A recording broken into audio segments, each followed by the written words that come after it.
Si te pregunto, ¿qué sabes de Alfredo Chabrán? ¿Acaso seas uno de esos tantos que con una sonrisa cómplice duda acerca del episodio de su suicidio? ¿Cómo se llegó a esa situación límite? Intentaremos saber mayores detalles del caso Cabeza, que fue el disparador de ese último episodio, conociendo ese aura misteriosa del empresario al que muchos le adjudicaron una cuota de poder de las mayores de la Argentina. Alguna vez, cuando le preguntaron acerca de qué es el poder, el empresario entrerriano respondió: el poder es impunidad. Siguiendo este razonamiento, cuando iba a ser citado a indagatoria, al terminársele esa impunidad, ¿podremos pensar acaso que alguien soltó su mano y le restó poder? Quédate hasta el final, conocé los detalles. Fue séptimo hijo de un libanés que llegó a la Argentina huyendo de la guerra. Su padre, radicado en la provincia de Entre Ríos, era conocido en toda la zona como un notorio prestamista y usurero. Su madre contrajo matrimonio con el inmigrante en uno de esas parejas arregladas de la época. Ella no había olvidado nunca a un amor imposible de nombre Alfredo, y en su recuerdo bautizó así a nuestro personaje. Cuando fue creciendo, dejó la provincia, se radicó en casa de una hermana que tenía una panadería, y allí conoce a la que sería su esposa, con quien se casa en 1968. Fueron padres de 3 hijos. Inició estudios buscando desarrollar la carrera de contador, sin completarla. Trabaja en la firma Burroughs, vendiendo computadoras. Esto le da la posibilidad de vincularse con valiosos contactos empresariales y militares.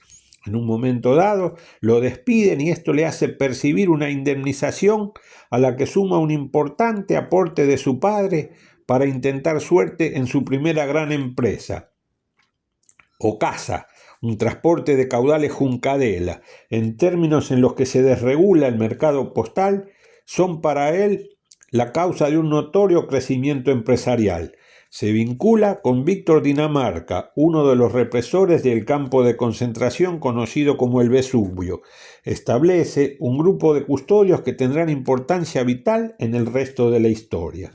Esta empresa le otorga un margen de control sobre el clearing bancario y Ocasa le brinda acceso a embarques capaces de tomar parte en la entrada y salida del país.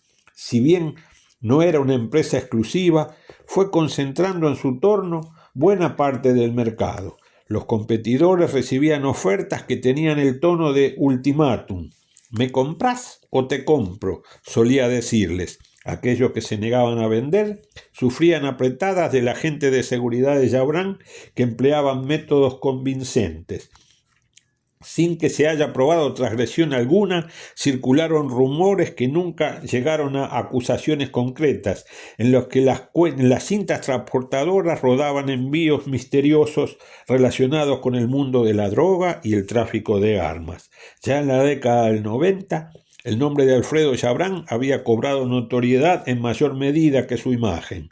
En una nota a la revista Noticias, contó sobre esa manía o molestia que le ocasionaba ser fotografiado, y dejó aquella frase que después de lo vivido se haría célebre: sacarme una foto es como pegarme un tiro. Para entonces circulaban versiones acerca del interés de la DEA por averiguar un poco más sobre nuestro personaje. Los Estados Unidos estaban interesados en participar en el negocio postal de la Argentina. A través de Villalonga Furron constituyó el CADASA, una empresa mixta junto a las Fuerzas Armadas que le dieron el control de los aeropuertos. El ministro Domingo Cavallo lo saca definitivamente de las sombras, anunciando públicamente que Chabrán era un mafioso. A raíz de esas afirmaciones es citado en el Congreso y su declaración tuvo una extensión que superó las 11 horas. Con mano de obra desocupada, represores de la última dictadura constituyen empresas de seguridad. Ya en marzo de 1996, el fotógrafo de la revista Noticias consigue la hazaña de fotografiarlo. En playas de Pinamar, simulando retratar a su esposa, José Luis Cabezas consigue la foto que fue tapa de la revista. Si recordamos aquella frase de Chabrán, que fotografiarlo era pegarle un tiro en la cabeza, esto da una idea del logro profesional que el fotógrafo nunca imaginó cuánto podría llegar a costarle. En la temporada siguiente, Cabezas y Gabriel Michi hacían como siempre la cobertura del verano para la revista.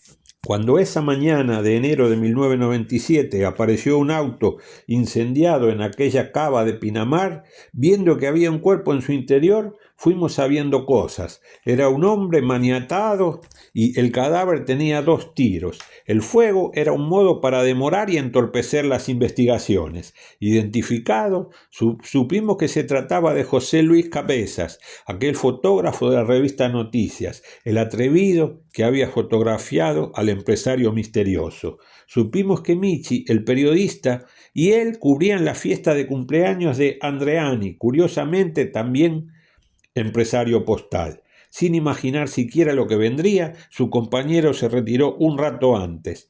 Cabezas quedó solo y a merced de aquellos que habían merodeado la fiesta. Hubo denuncias de los vecinos de figuras sospechosas. Habían recibido amenazas que creyeron irrelevantes, advertencias en pequeños atentados a los neumáticos del auto. Se había metido con un mafioso y lo pagó con su vida. Las primeras especulaciones fueron sobre intentos de esmerilar al gobernador. En esa búsqueda de culpables, lo fueran o no, para demostrar eficiencia y detener la indignación, la investigación salpicó a Pepita la Pistolera, un personaje de Lampa de la zona que poco después quedó libre de esas apresuradas sospechas. Las conjeturas se orientaron hacia Chabrán como autor intelectual, pero había que demostrarlo. El empresario no pudo sostener todo el misterio que envolvía a su persona. Decidió hacerse visible en espacios que creyó afines. 2 meses después fue entrevistado en el programa de Mariano Grondona. Se mostró como empresario exitoso, repitió su fobia a ser fotografiado y respondiendo a una pregunta del entrevistador, dejó una frase que haría historia. ¿Qué es el poder para usted? Después de pensarlo brevemente, dijo: el poder es impunidad. La afirmación tendría vital importancia en el desarrollo de los acontecimientos. Ya volveremos sobre ella. Aunque ese vicio que tenemos de analizar la realidad en nuestro presente, esas palabras y sin el ánimo de ser reiterativos nos lleva a pensar en Manuel Adorni, el jefe de gabinete. Cuando nos preguntamos cómo pudo ser tan burdo en sus movimientos, es porque acaso se creyó impune. La investigación de Chabrán fue subiendo de abajo hacia arriba en la escala de responsabilidades. Cada paso lo dirigía hacia el entorno del empresario postal. Chabrán fue citado a la Comisión Bicameral del Congreso por el funcionamiento de sus agencias de seguridad. Parecía estar perdiendo poder y, de acuerdo a sus dichos, en consecuencia perdiendo impunidad. Se empezó a hablar del grupo de los horneros, un grupo de lúmpenes que llevaron hasta el subcomisario Gustavo Preyeso de la policía bonaerense. Este tenía una vinculación directa con Gregorio Ríos, el jefe de custodia de Alfredo Chabrán. En mayo de 1997, el juicio que se estaba desarrollando en los tribunales de Dolores lo citó a Chabrán en calidad de testigo, y aunque pareciera extraño, esto le creó mayores dificultades, ya que debería declarar bajo juramento con la obligación de hacerlo con la verdad. En julio de ese año 97, visitó la Casa Rosada, siendo atendido por Jorge Rodríguez, jefe de gabinete. A la salida fue abucheado, rompieron la luneta trasera del vehículo que lo transportaba y debió huir raudamente para no pasar un momento complicado con el público que le gritaba «asesino». Todo el entorno del empresario se venía cuesta abajo. Se fue el año 1997 con batallas en tribunales. Sobre finales de ese mismo año, Gustavo Ríos, su jefe de custodia, pasó a ser procesado. A Chabrán se lo imputaba la figura de instigador del crimen. La ex esposa de Gustavo Preyeso lo involucraba directamente al empresario.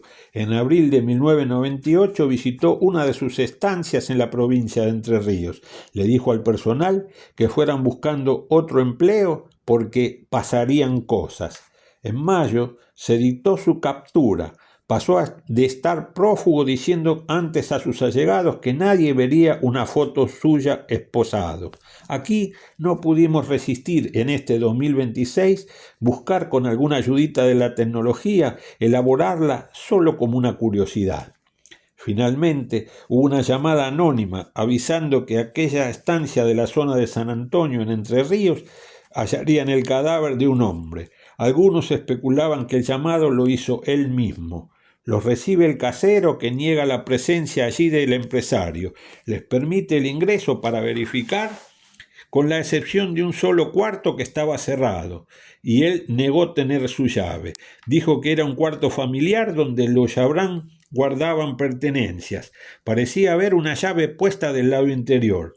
Uno de los efectivos repara que era una puerta placa similar a las de otras dependencias de la casa. Supusieron que podría tener una cerradura estándar.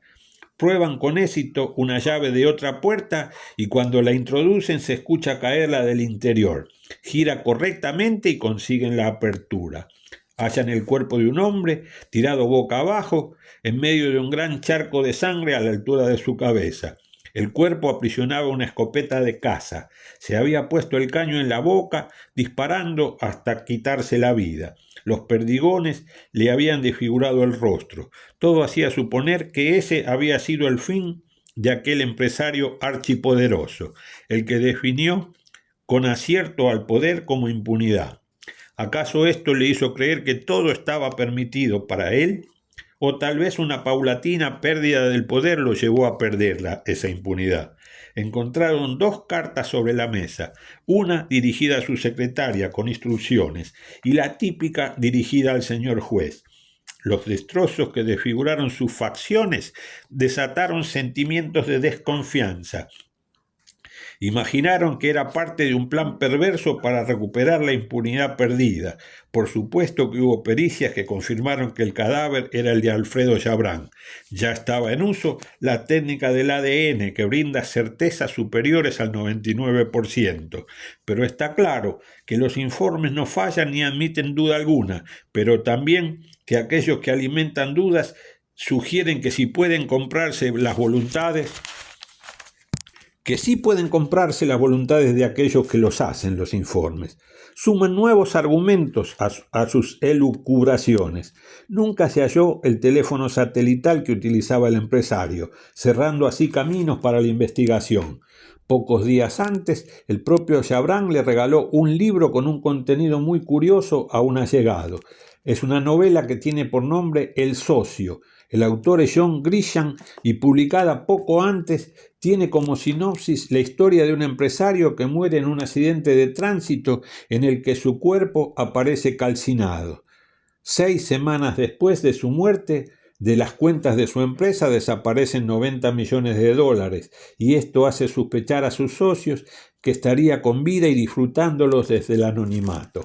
Otras especulaciones en el mismo sentido indican que allegados pusieron a la venta poco tiempo después una línea de indumentaria masculina que lleva por nombre AY Not Dead. Sus propietarios lo muestran como una referencia, usando las iniciales del nombre de Chabrán y esas 2 palabras que traducidas podrían decir no ha muerto. Estos son hechos discutibles que pueden alimentarse o descartarse, de acuerdo a intenciones o suposiciones absolutamente personales y carentes de rigurosidad. Hechos relacionados con la situación económica y judicial de Chabrán sí están marcando situaciones que no admiten discusión. Desde el 20 de mayo de 1998, su familia y su patrimonio permanecieron indemnes. Todos sus negocios están intactos. La investigación del caso Cabezas fue subiendo desde la condena a perejiles que solo fueron autores materiales. Buscando hacia arriba lo llevó hasta Gregorio Ríos, jefe de la custodia de Chabrán, que aparentemente podría haber obrado por iniciativa propia, para un correctivo en el que se le habían pasado de rosca asesinándolo. Es un final abierto en el que cada uno de los que llegó hasta aquí seguirá creyendo la veracidad o no de la versión oficial de acuerdo a su propio parecer.